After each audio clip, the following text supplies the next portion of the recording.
Hi, welcome back to this class. This is about nature's path algorithm. In particular, we are discussing uh, particle swarm optimization algorithm. This is a theoretical part, and the second class will be the practical example of this algorithm, particle swarm algorithm, how we can use it. Now, these are swarm intelligence and nature's path algorithm that would form a hot topic, a provocative subject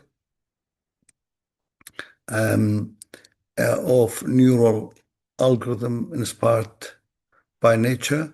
These are metric algorithms. They also they can form a base of swarm intelligence, biological, physical, and chemical systems. The nature of inspiration could be bio-inspired, physical inspired, chemistry inspired, or other inspiration from the life. Now, not all of them are active, not all of them are effective algorithm. Some of them demonstrated good ability, some of them not. Then there is sometimes because the problems are growing complex because of the size, and sometimes new problems can continuously cannot be solved by current methods that we have. So some current algorithm cannot tackle the growing problems that we have. So we need a careful checking on the number of new nature's path algorithms, and we need to make sure that we have an action plan, and that action plan can create a framework to compare old algorithms with new algorithms in terms of accuracy, computation complexity, memory complexity, and power usage. And we are looking for those algorithms that they have firm, concrete mathematical background that justifies the designing of these new algorithms. Now, without a firm and solid mathematical background, um, it is not good a practice, not a good practice to come up with new algorithm or designing new algorithms. So first, need to check mathematical background, and if they have a solid mathematical background, justification scientifically, then we will go for designing new algorithm or hybridizing um, two algorithms or three algorithms altogether. Now, particle swarm optimization, it is the invention of James Kennedy, social psychologist, and Russell C. Eberhardt. These two coined this algorithm in 1995, and the inspiration of this algorithm was the uh, swarm intelligence that bases on uh, uh, uh, flocks of birds or school of fish. They can communicate and they learn from each other and they work to solve a problem. Um, so this is a population-based algorithm, nature-inspired meteoristic algorithm, branch of swarm intelligence. And the behavior came, as I said, from bird flocking or fish schooling. They search for optimal solution in a multidimensional space. This is found in 1995, and it was the replacement of the idea of crossover and mutation in genetic algorithm. These two ideas kind of replaced by velocity and position in swarm optimization. So position and velocity replace crossover and mutation.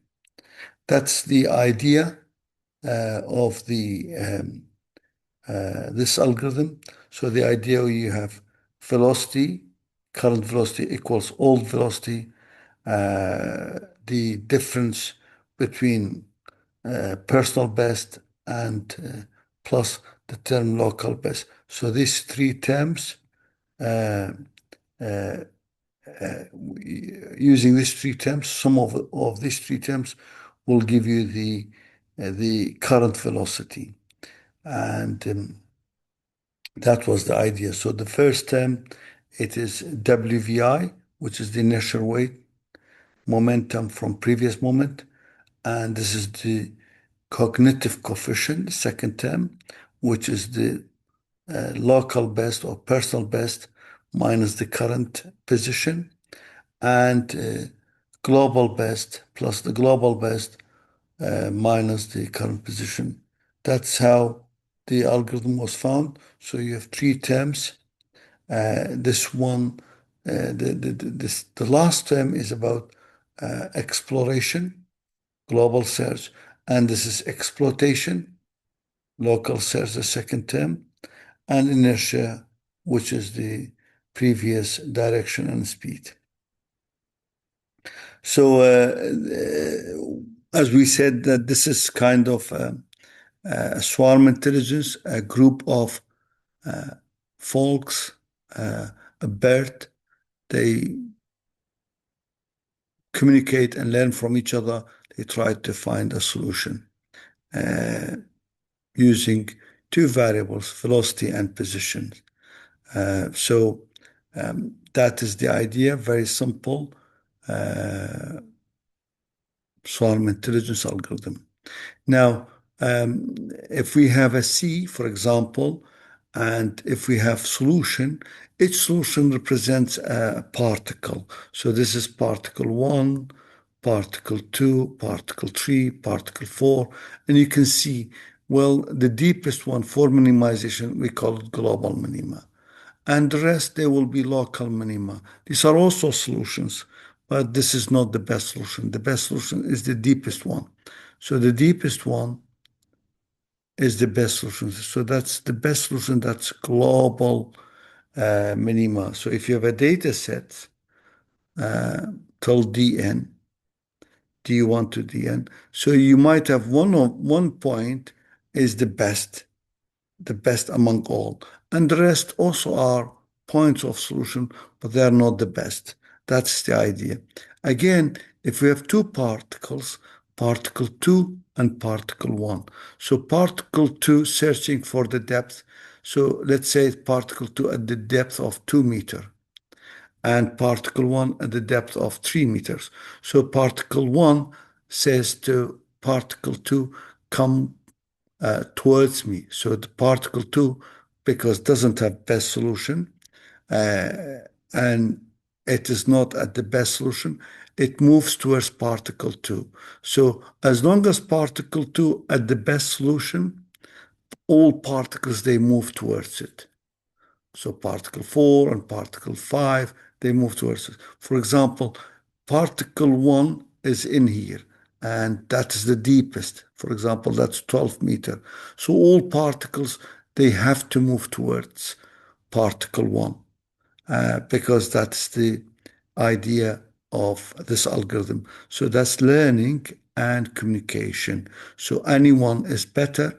The others, they will be enforced to move towards the best solution.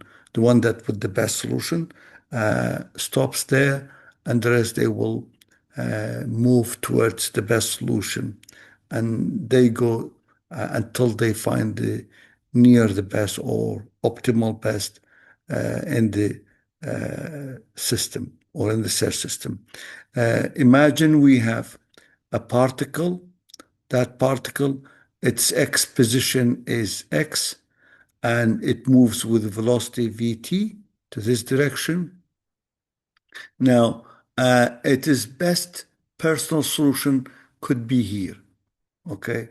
Okay. And this is the uh, current X position.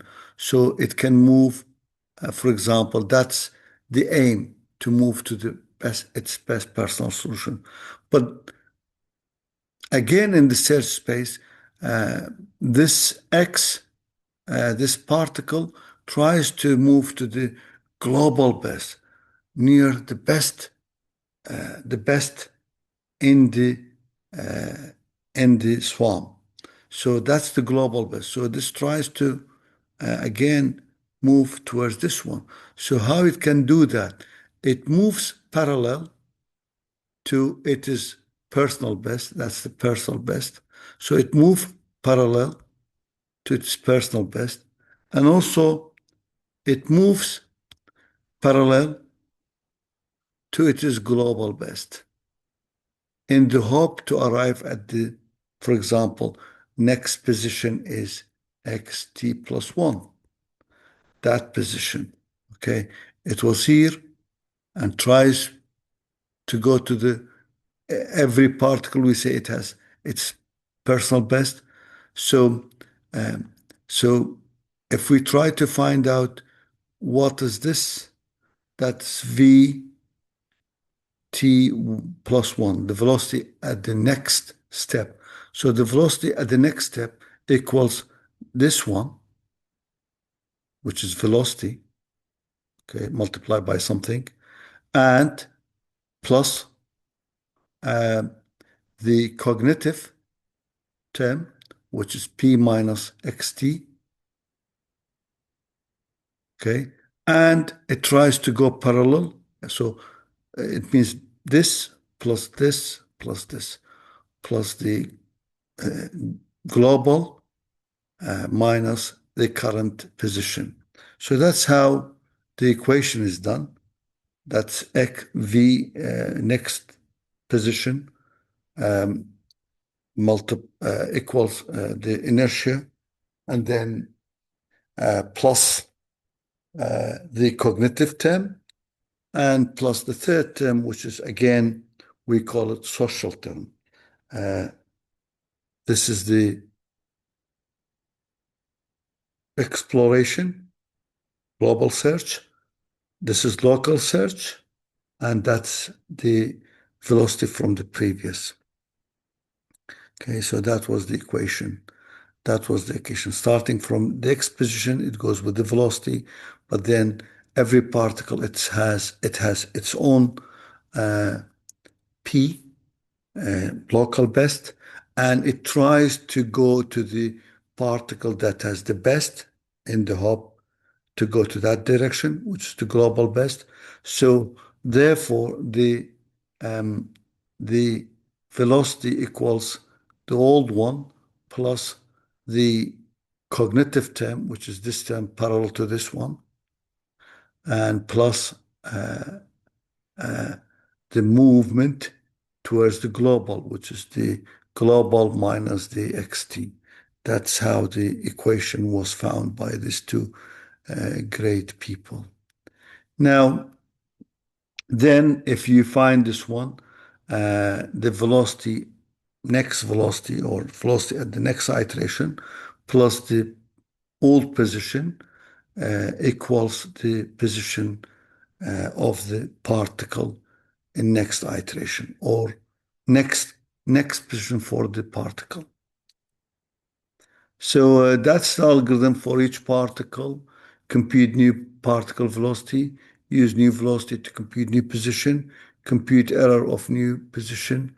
If new error is better than the best error, then best position is new position. If new error better than global best, then best global best is the new position. And then for you do it for each particle, and you return the best solution. So that's more or less about the first part, which is a theoretical part on uh, um, particle swarm optimization. Stay tuned for the second part. Stay tuned for the second part of the practical. Thank you very much.